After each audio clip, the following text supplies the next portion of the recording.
From pulling down statues to returning stolen bronzes, history has never been hotter. But how exactly does the past affect the present? And if history is just stories, what is the line between historical fact and historical fiction? Here to explain how the stories we tell and don't tell shape the world we live in today, it's Professor Suzannah Lipscomb.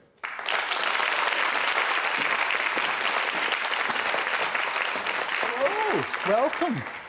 Thank you. I've got a copy of the book here. I just happen to have one. It's absolutely fantastic. It's a collection of essays, and I read them all over 2 days, and it was like the history I didn't get at school. That's good news. I'm glad you it was enjoyed tremendous. it. Will you give us a wee reading from it before we start?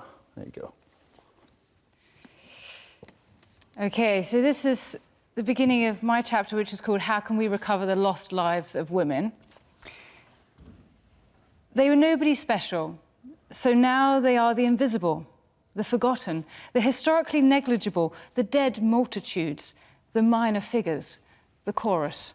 They were not the great men or kings or occasional queen that pepper history's grand narrative.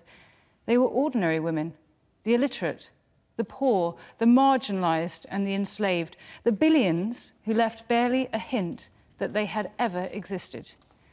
They are the women from and about whom we have only traces, single sheets of paper, or perhaps not even that much. Those who left no documents in their own hands, those who appear to us only fleetingly through the eyes of others. Those whose words, when attended to at all, have been written down by someone else. Yet their lives were as actual and as meaningful as those who left behind a great wealth of documents, and as actual and meaningful as our own. How can we reclaim them from historical oblivion? Can we restore them to history?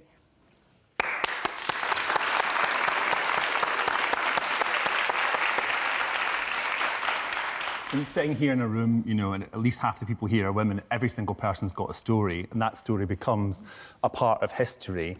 But those aren't the stories that we get taught. Those aren't the stories that get passed to us. And the essay that you write, you know, really brings that home. That, you know, we're really only hearing a few stories or a few voices when we think about history with a capital H. Who is telling those stories? Well, I mean, the people in power, right? So traditionally speaking, the people who have written history and the people who have put the stuff of history into the archives have been those who are obviously literate and who have the leisure to do that, and who are often telling a story that perpetuates their circumstances of power. And so one of the great themes, I suppose, that comes out in other essays in this book as well is that question of silences in the archives, and the idea that there have been histories that have just never made it into the store of historical record from which we derive a version of the past. And that means that if you're looking across history to those who have not had power, then that means you're less likely to get the stories of women, but also less likely to get the stories of people who are oppressed or marginalised or enslaved, or all these other circumstances. One of the great absences in history is stories about motherhood, because it's always taken 2 hands to hold a baby, right? So how are you going to write down your experiences of doing that, especially if you think about women who were looking after 6 or 8 children? Yeah. And you know, working people just didn't have the time and leisure to keep a narrative of their lives on the whole. Is that going to be different now, though? Like, I mean, a lot of people sitting here will have Twitter or, you know, Facebook, and in a way, they're kind of keeping a record of what's happening in their lives day to day. Do you think that moving forward, you know, because people are telling their own stories all the time, that it will be easier for historians to build up a picture?